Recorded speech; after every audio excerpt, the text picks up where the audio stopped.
Oh,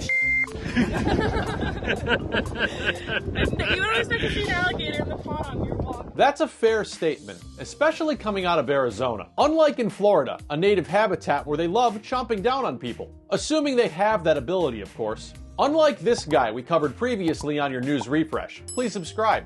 But yeah, these gators have recently popped up at Riverview Park in Mesa, Arizona. And for months, people have been posting about these things on social media. On Reddit, Rosgile1599 said about this creature, "I don't know, title says it all. Just saw this at the park. Looks like an alligator/crocodile, but hasn't moved."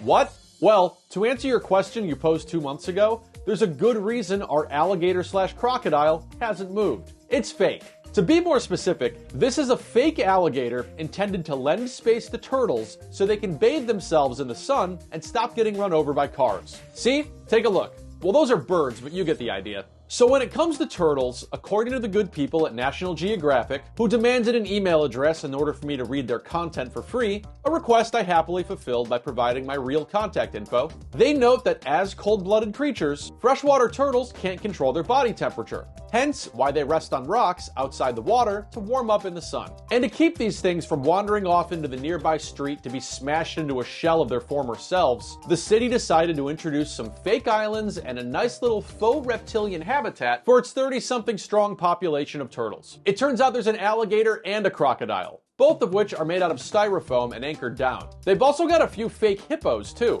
but those apparently got loose and need to be replaced. I guess they just don't make fake hippos like they used to. But these fake gators and crocodiles have certainly left an impression on locals, who at quick glance think these things are the real deal. I was like, ah!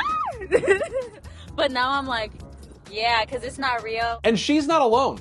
Locals have even been calling 911 over these fake animals. And meanwhile, in Florida, as we told you the other day, those cops are getting called about loose kangaroos. Maybe that whole Sharknado concept was onto something. Anyway, this woman with Parks and Recreation in Mesa notes that they're doing their best to keep these turtles safe, even from community fishermen. To leave them in place, we have them spaced further out from the shore so that the anglers don't catch them with their lines, and just to leave the turtles be. So yeah, the turtles are real, the gators are not, and the birds are just tiny dinosaurs living out their days in a diminished capacity when compared to their previous stature near the top of the food chain. And should you find yourself over at Riverview Park in Mesa anytime soon and get spooked over a 60-foot long caterpillar, relax. That's just part of the playground.